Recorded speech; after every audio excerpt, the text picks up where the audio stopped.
Hello student, आपका हमारे इस चैनल पर स्वागत है। बच्चों, आज के इस वीडियो में हम 8th ग्रेड अभ्यास पुस्तक विषय विज्ञान कक्षा 7 अध्याय 8 को कवर करने वाले हैं। ये पुस्तक आपको 2025-26 सेशन के लिए दिया गया है। आपको बताने वाले हैं अध्याय 8 में दिया गया है पादप में जनन। तो चलिए शुरू करते हैं। सबसे पहले पाठ की पूर्व तैयारी है। पाठ की पूर्व तैयारी में दिया गया है कि निम्नलिखित शब्द पर गोला लगाएं जिसके बीज आपने देखे हैं। तो बच्चों, जैसे आप सभी ने आम का बीज देखा ही होगा, आलू का बीज भी देखा होगा, और या मटर का भी बीज देखा होगा, अनार का भी बीज देखा होगा। ठीक है। और जामफल मतलब ये जामुन है, तो जामुन का भी आपने बीज देखा होगा। लेकिन अच्छा, आलू का बीज तो होता नहीं है। आलू से ही, हाँ, आलू आलू से ही इसका हो जाता है। तो इनमें आलू में बीज नहीं होता, तो इसको आप कट कर लीजिएगा। आलू के बीज नहीं होते। अब यहाँ उस चीज़ को लिखना है कि आपने कुल कितने गोले लगाए। तो हमने 4 गोले लगाए हैं, और उन शब्दों को लिखे जिन जिन पर आपने गोला नहीं लगाया।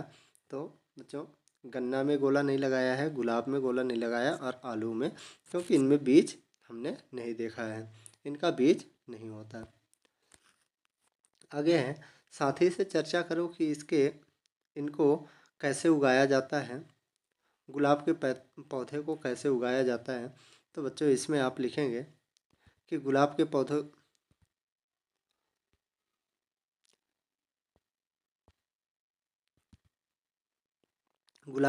को गुलाब के पौधे को छोटी कलियां पेड़ से तोड़कर लगाया जाता है। मतलब इनका गुलाब के पौधे का कलम से हम इसका पौधा तैयार कर सकते हैं।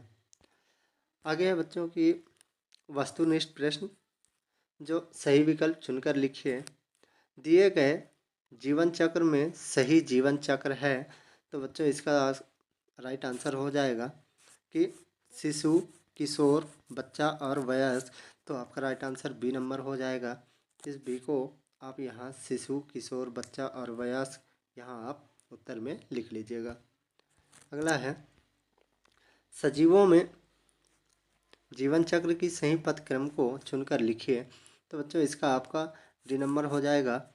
पहले सजीवों में पहले जन्म होता है, इसके बाद फिर उस सजीव का वृद्धि होता है, फिर प्रजनन होता है, और लास्ट में मृत्यु हो जाती है। तो इसका आपका राइट आंसर हो जाएगा डी नंबर, जिसको आप यहाँ उत्तर में लिख लीजिएगा। अगला है कि निम्न में से कौन सा भाग पुष्प का नहीं है। तो बच्चों, ये बाह्यदल पुष्प का है, पंखुड़ी भी पुष्प में होता है, पुंकेसर भी पुष्प में होता है, और स्त्री केसर भी पुष्प में होता है। अब केवल और केवल ये मूलांकुर पुष्प में नहीं होता। तो आपका राइट आंसर डी हो जाएगा कि केवल 4 हमारा पुष्प का भाग नहीं है। तो यहाँ बच्चों आप लिख लीजिएगा केवल 4। अगला है कि फूल का ऐसा भाग कौन सा भाग है जो मनुष्य के समान जनन प्रणाली की भूमिका निभाती है। तो बच्चों, इसमें आप लिख लीजिएगा कि स्त्री केसर। अगला है कि कल्पना कीजिए कि आप पर परागण को बढ़ावा देने के लिए एक उद्यान बनाना चाहते हैं। पौधे लगाने की कौन सी रणनीति क्रॉस परागण की संभावना को अधिकतम करेगी। तो बच्चों, इसका बी नंबर आपका राइट आंसर हो जाएगा कि एक ही प्रजाति के फूल को एक क्षेत्र में लगाना। अगला है रिक्त स्थानों की पूर्ति कीजिए। तो बच्चों यहाँ आप लिख लीजिएगा कि परागकोश में फूल वर्तिकाग्र तक पराग के स्थानांतरण को परागण कहा जाता है। फिर स्पाइरोगाइरा खंडन द्वारा लैंगिक रूप से प्रजनन करता है। दूसरा में खंडन भर लीजिएगा। तीसरा है पौधों में निषेचन के बाद अंडाशय फूलों में परिवर्तन हो जाती है। चौथा है ईस्ट कोशिका से बाहर निकलने वाला छोटा बल्ब जैसा प्रबंध मुकुल कहलाता है।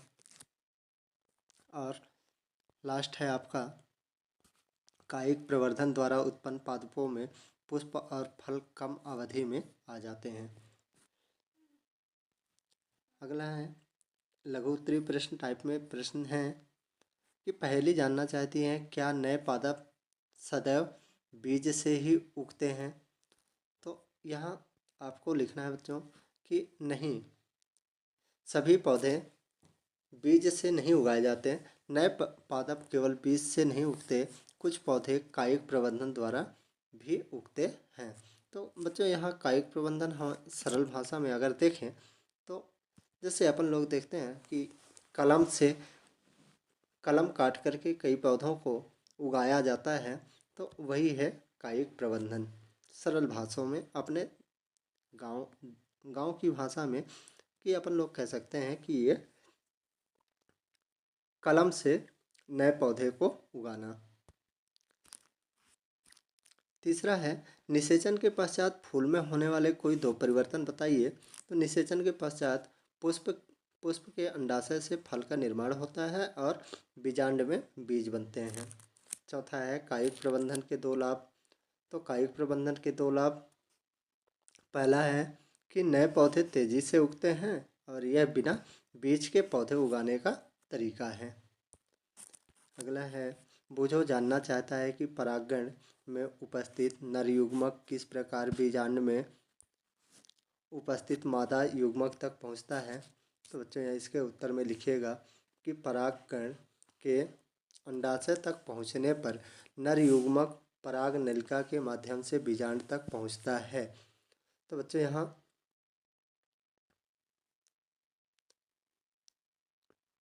थोड़ा सा यहाँ परागकण लिखा हुआ है, तो यहाँ से आप परागण देख करके लिख लीजिएगा, का को हटा दीजिएगा। अगला प्रश्न है पानी और हवा कैसे बीज की प्रकीर्णन प्रक्रिया में सहायक हो सकते हैं। तो बच्चों इसमें लिखिएगा पानी और हवा बीजों के प्रकीर्णन में मदद करते हैं, जिससे बीज दूर दूर तक फैल जाते हैं। बच्चों अगला प्रश्न है सातवां, जो लघु उत्तरीय प्रश्न है कि पराग कणों का परागकोश से पुष्प के वर्तिकाग्र पर स्थानांतरण क्या कहलाता है, यह कितने प्रकार के होते हैं, प्रत्येक को उदाहरण से समझाइए। तो बच्चों इसमें लिखिएगा कि पराग कणों के स्थानांतरण परागण कहलाता है। यह दो प्रकार के होते हैं। पहला होता है स्वपरागण, जब एक ही फूल में परागकण वर्तिकाग्र पर पहुँचते हैं, जैसे मटर। दूसरा है कि परागण, जब परागण एक फूल से दूसरे फूल पर पहुँचते हैं, जैसे सरसों। अगला है कि एक विशेष पौधे में निषेचन की प्रक्रिया का विवरण चित्र सहित समझाइए। तो जो यहाँ निषेचक युग्मक निर्माण है, जो पौधों में निषेचन प्रक्रिया को दर्शा रहा है कि सबसे पहले यहाँ बच्चों देखना कि ये आपका अंडकोशिका है। इसमें देखिएगा कि ये युग्मनज निर्माण कर रहा है और पराग नलिका, ये जो आपको दिख रहा है ये पराग नलिका है और ये अंकुरित होता परागकण दिख रहे हैं। तो बच्चों इसको आप अपने बुक में अच्छे से बना लीजिएगा। इसमें लिखना है बच्चों कि निषेचन की प्रक्रिया में जब परागकण पिस्टिल के स्त्री अंग पर गिरते हैं तो यह एक ट्यूब बनाते हैं जो अंडाशय तक जाती है। यह परागण का नाभिक अंडाणु के साथ मिलकर निषेचन करते हैं। इसके महत्वपूर्ण चरण इस प्रकार हैं: परागण का आगमन, परागण का ट्यूब बनना, अंडाशय में प्रवेश, अंडाणु के साथ नाभिक का मिलना। तो बच्चों इसको आप लिख लीजिएगा। 9वां है अलैंगिक और लैंगिक जनन के बीच प्रमुख अंतर लिखिए। तो बच्चों यहाँ आप लिखिएगा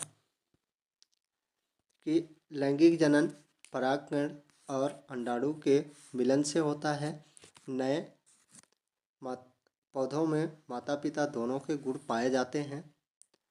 और दूसरा है अलैंगिक जनन, इसमें निषेचन नहीं होता है, एक ही माता पिता से होता है। एक पौधों में विविधता नहीं होती है, नए पौधों में विविधता नहीं होती है। तो बच्चों इसमें आप लैंगिक और अलैंगिक जनन के बीच अंतर इसको लिख सकते हैं। अगला है 10वां कि सरसों, गुड़हल, मक्का, खीरे, पपीता उपरोक्त पौधों में पुष्पों में कौन कौन से पुष्प एक लिंगी होंगे और क्यों। तो बच्चों यहाँ लिखिएगा कि मक्का, खीरा और पपीता एक लिंगी पुष्प होते हैं, क्योंकि इन पौधों में पुष्प में केवल नर या मादा जनन अंग होते हैं। जबकि सरसों, गुड़हल ये द्विलिंगी पुष्प होते हैं, क्योंकि इनमें नर और मादा जनन अंग दोनों होते हैं। अगला प्रश्न है 11वां कि बूझों ने एक आलू लेकर उसके 4 टुकड़े करके गमले में मिट्टी में दबा दिया तथा नियमित पानी दिया। कुछ दिन बाद 3 गमलों में आलू के अंकुरण से नवीन पौधे बना, परंतु चौथे गमले में अंकुरण नहीं हुआ, क्यों? स्पष्ट कीजिए। तो बच्चों इसके उत्तर में लिखिएगा कि चौथे गमले में अंकुरण नहीं हुआ क्योंकि आलू का वह टुकड़ा जिसमें अंकुरण का कोई आँख या कलिका नहीं था, वह सही ढंग से अंकुरित नहीं हो सका। अंकुरण के लिए आवश्यक है कि आलू के टुकड़े में कलिका हो जो नए पौधे का निर्माण कर सके।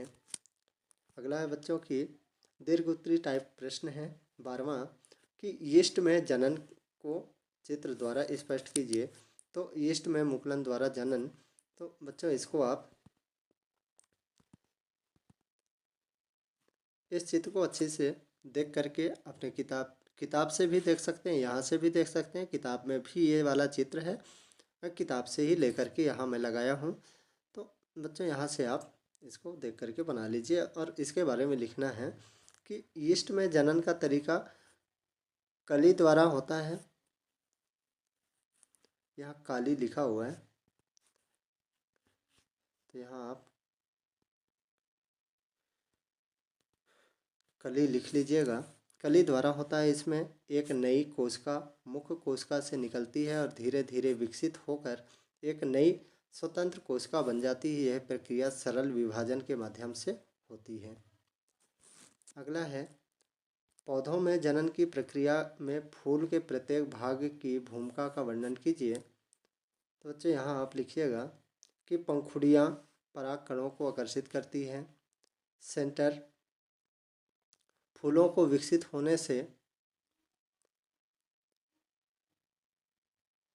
होने के दौरान सुरक्षित रखता है।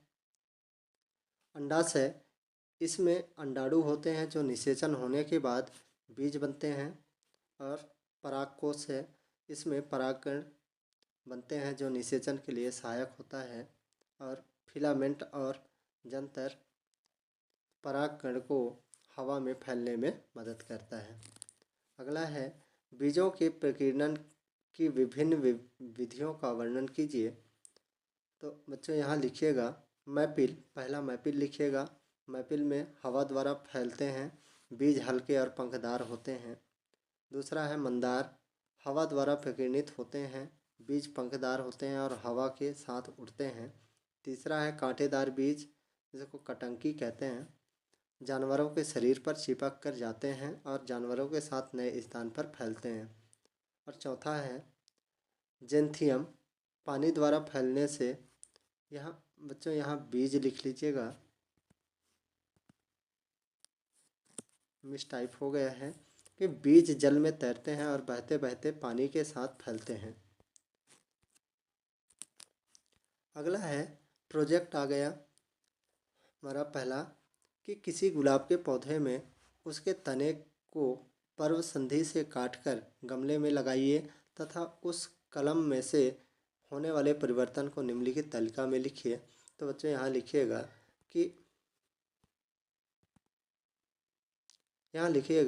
कि अगर हम गमले में गुलाब के पौधे की कलम काटकर अगर लगाते हैं तो 5 दिनों में उसमें छोटे पत्ते निकलना शुरू हो जाते हैं।